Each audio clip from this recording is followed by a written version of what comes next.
South India shopping mall the wedding మంత్ర సరికొత్త wedding collection south India shopping mall.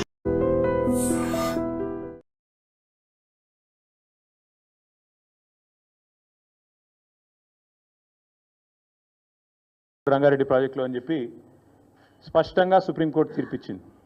ఇంకొక వైపు సొంత పార్టీ ఎమ్మెల్యేలు 30% కమిషన్లు లేందే ఇక్కడ ఏ పని జరగదు అని సొంత పార్టీ ఎమ్మెల్యేలే కుండలు బద్దలు కొడుతున్నారు.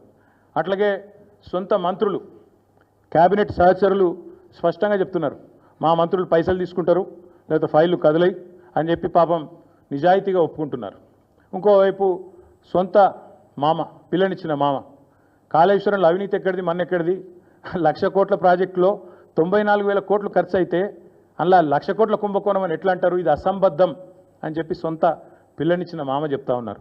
కాబట్టి ఫ్రస్ట్రేషన్లో రేవంత్ రెడ్డి గారు ఏవేవో చేస్తుంటారు, ఏవేవో లీకులు ఇచ్చి ఏదో రకంగా మీడియా మేనేజ్మెంట్ చేసి నేషనల్ హెరాల్డ్ కేసులో ఛార్జ్షీట్లో పేరు వచ్చిన కొన్ని పత్రికలు అయితే రాయలేదు. మాకు చాలా ఆశ్చర్యంగా ఉంది, ఎంత బాగా కవర్ చేసుకుంటూ వస్తున్నారంటే రేవంత్ రెడ్డి గారిని చాలా ఆశ్చర్యంగా ఉంది, ఇట్లా కూడా చేయొచ్చా అని.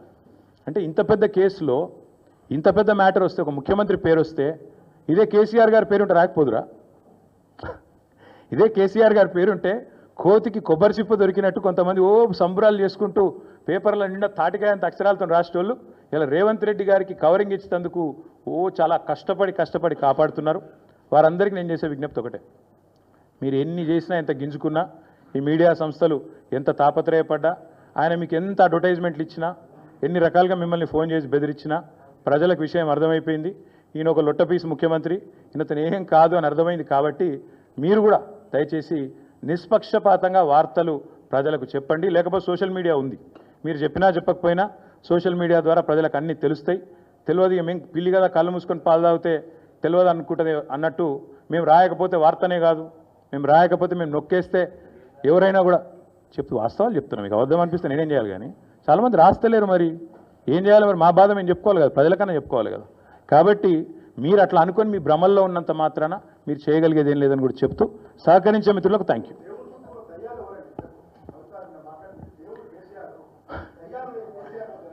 బ్రదర్, మీకు ఒక మాట, ఇంత ఇంపార్టెంట్ ఇష్యూ చెప్తే నువ్వు దేవుడు దయ్యం అనబడుతుంది. ఇప్పుడు ప్రస్తుతం మాకు తెలంగాణకు పట్టిన దయ్యం మాత్రం రేవంత్ రెడ్డి. ఆ రేవంత్ రెడ్డి అనే దయ్యాన్ని ఎట్లా వదిలించాలా అనేది మా తాపత్రయం. ఇంకేమన్నా తొందరపడ అంత యాంగ్జైటీ ఎందుకు, అంత టెన్షన్ ఎందుకు, అంత హడావుడి ఎందుకు? నేను చెప్పేది ఏమంటే తెలంగాణకు పట్టిన శని కాంగ్రెసు, తెలంగాణకు పట్టిన దయ్యం రేవంత్ రెడ్డి. ఇప్పుడు ఆ దయ్యాన్ని శనిని ఎట్లా వదిలించాలనేది మా టార్గెట్. ఇక మీరు చెప్పే టెన్షన్ ఎందుకే అంతగానో మాట్లాడి రాదు, ఎందుకు అంత ఎగబడుతున్నావు? నేను అనేది ఏమంటే మీరు ఒకటి గుర్తుపెట్టుకోండి, లోక్సభ ఎన్నికలకు ముందు మేము పార్లమెంటు నియోజకవర్గాల వారీగా సమావేశాలు పెట్టాం, సమీక్షా సమావేశం. ఇక్కడ అసెంబ్లీలో ఓడిపోయాము, ఎట్లా ముందుకు పోవాలని చెప్పి దాదాపు 17 రోజుల పాటు మీరందరూ చూశారు. ఇక్కడే వేల మంది కార్యకర్తలతో కూర్చొని దాదాపు 7, 8, 9, 10 గంటలు వారితో చర్చించాం. ఆ ప్రాసెస్లో చాలామంది డైరెక్ట్గా మైకులో మాట్లాడిన వాళ్ళు ఉన్నారు, కొంతమంది చిట్టీల మీద రాసిచ్చిన వాళ్ళు ఉన్నారు, కొంతమంది కేసీఆర్ గారికి ఉత్తరం అందించండి అని చెప్పి ఉత్తరాలు ఇచ్చిన వాళ్ళు ఉన్నారు.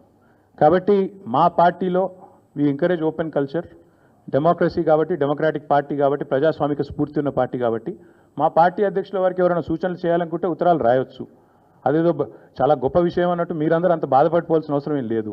నేను అనేది ఏమంటే మా పార్టీలో డెమోక్రసీ ఉంది కాబట్టి మా పార్టీ అధ్యక్షుల వారికి మా పార్టీ నాయకులు ఎవరైనా సరే అప్పుడప్పుడు సూచనలు సలహాల రూపంలో లిఖితపూర్వకంగా ఇవ్వచ్చు, ఓరల్గా ఇవ్వచ్చు, రకరకాలుగా ఇవ్వచ్చు. అట్లాగే నేను ఒక మాట మాత్రం చెప్తాను, మనం ఎవరైనా సరే పార్టీలో ఏ హోదాలో ఉన్నా కొన్ని విషయాలు అంతర్గతంగా మాట్లాడాల్సిన విషయాలు అంతర్గతంగా మాట్లాడితేనే బాగుంటుంది. పార్టీ ఫోరమ్స్ ఉన్నాయి, అధ్యక్షుల వారితో కలిసే అవకాశం ఉంది, లేదా ఆఫీస్ బేరర్స్ ఉన్నారు, కలిసి చెప్పుకునే అవకాశం ఉంది. కాబట్టి అంతర్గతంగానే కొన్ని విషయాలు మాట్లాడితే బాగుంటుంది. అది అందరికీ వర్తిస్తుంది, వీళ్ళకి వాళ్ళకని కాదు, అందరికీ వర్తిస్తుంది. తప్పకుండా ఎవరమైనా ఒకటే, ఈ పార్టీలో అందరం కార్యకర్తలమే, అందరికీ కూడా ఇదే సూత్రం వర్తిస్తుంది. కాబట్టి మీరు కూడా దయచేసి ఇంత ఇంపార్టెంట్ ఇష్యూ మాట్లాడితే దీన్ని మళ్ళీ మీరు, నాకు తెలుసు మీ సంగతి, you are intelligent, unfortunately I'm also intelligent. కాబట్టి నేనేమంటానంటే మీరు ఏం పెడతారో, మీరు ఏం హెడ్డింగ్ పెడతారో తెల్లారు నాకు తెలుసు, మీ బాధలు కూడా నాకు తెలుసు, మీ మేనేజ్మెంట్లోకి ఉండే అవస్థలు నాకు తెలుసు, రేవంత్ రెడ్డి గారి ఒత్తిళ్లు తెలుసు.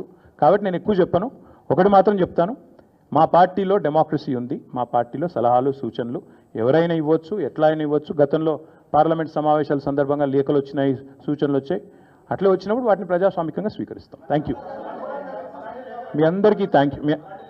నేషనల్ హెరాల్డ్ విషయంలో ఏమైనా అడగదలుచుకుంటే బ్యాక్ టీవీ కానీ ఇంకో టీవీ కానీ అడగచ్చు. నేషనల్ హెరాల్డ్ విషయంలో ఏమైనా మాట్లాడదలుచుకుంటే